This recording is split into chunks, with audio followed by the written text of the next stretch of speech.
Hey guys, how's it going? We are right in the middle of doing a landscape makeover in this spot in our garden, and you may have actually already seen the video. We put that one up first, but I thought it would be a good idea to stop at this point just to talk about this evergreen that we're putting in. We haven't done a whole lot of videos about evergreens. I know there have been some questions about it, and I'm really excited that we're finally at a place in our own garden where we're starting to redo little areas, and I can start adding some of these really neat plants in. So this is called an Iseli Fastigiate blue spruce. It's a really columnar, tight growing form of a Colorado blue spruce. It only gets about 15 feet tall and 4 feet wide. This is the main reason why I wanted to talk to you about it, because I know a lot of us have areas where you just can't fit a huge evergreen. I can't fit a huge evergreen right here, and I know some of you guys are dealing with smaller spaces. My old garden was small. I had to pick a lot of different kinds of small evergreens, so it's really good, I think, to know some of your options. So I initially thought of putting what's called a red cone Norway spruce in this spot. I actually bought the plant last year. I've been hanging on to it. I stuck it in this spot and I wasn't feeling it. It's a green evergreen. It's a little bit, I don't know the word, architectural. Aaron thinks it's messy. I think it's architectural, but the color was wrong for this spot. So I'm gonna find it a spot for it somewhere else in our garden. We needed something a little bit more tight, a little bit more structural, and I needed something blue, because this area right behind me is all silver lace vine, so it's all green. I've got a green clematis. I'm going in, like you saw yesterday, with green hydrangeas. I needed something to offset all the green. So I chose this plant. So this one is a zone 2 through 7. So those of you in zones 8 and above, I'm really sorry that you guys can't plant this type of evergreen. They do need a cold dormant period or a cold season in order to perform.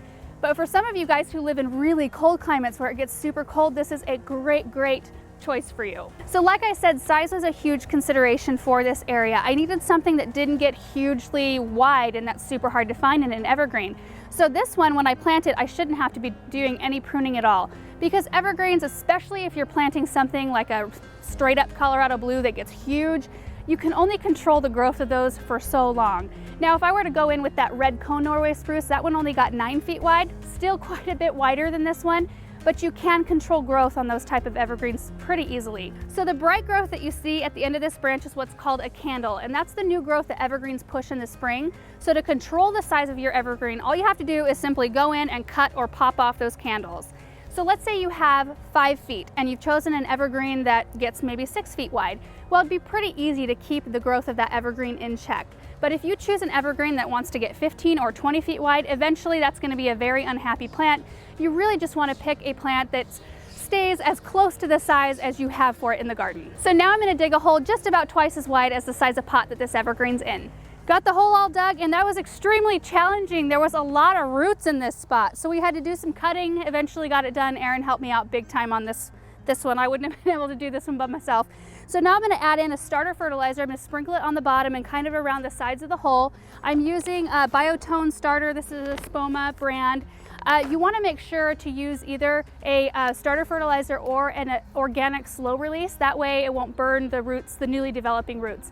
And then I'm going to take the evergreen out of its can and introduce it to the hole. So this particular evergreen was balled and burlapped, which means when they dug it out of the field to send it to the garden center, they dug it out in kind of a ball, and then they wrap burlap in strings around it. But those are really hard to take care of at a garden center. So we always, because at the garden center where I work, we always ask them to put them in peat pots so that they're easier to stand up in the nursery, they're easier to water. So I'll remove the tree from the peat pot, but I'll leave it in its ball and burlap, and you want to be really careful not to break that ball. So I'm going to use a reciprocating saw to cut the peat pot off. You can always tip the tree over extremely gently and ease the pot off. Whatever makes the job easier for you. You just want to make sure not to disrupt that root ball.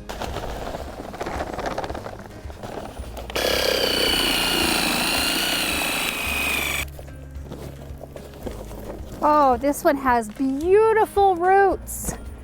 Okay, moment of truth.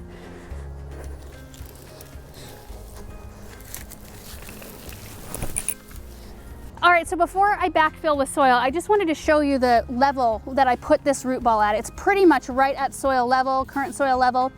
So what you have to do with trees that have been balled and burlap, you can see the burlap right here, and then they wrap them up with string, and there's a piece of string that circles the top right around the trunk. you want to make sure to cut that string because eventually it will choke the tree out if you don't cut that string. Some people will tell you to plant your plant, let it establish, and then a few months later, like even 6 months down the road, go in and cut the string at that point.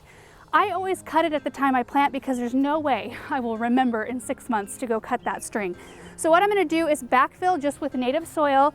I'm going to water it in really, really well just to make sure there's no air pockets, and then I'm going to make sure that string is cut and removed from the top of that trunk.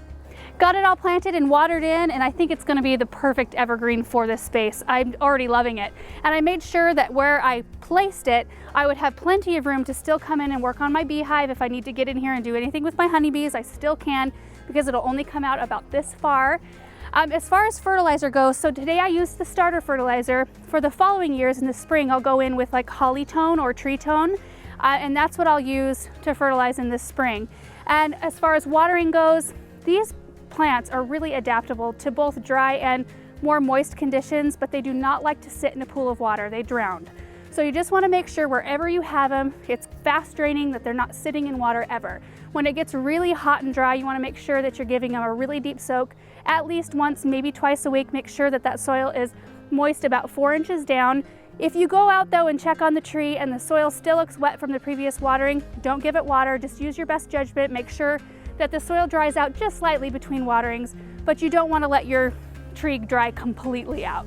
So anyway, if you're redoing a flower bed, consider evergreens as an option. There are so many different kinds out there. They range in all kinds of different sizes, from, you know, ones that stay 1 by 1 all the way to huge ones depending on the space you have.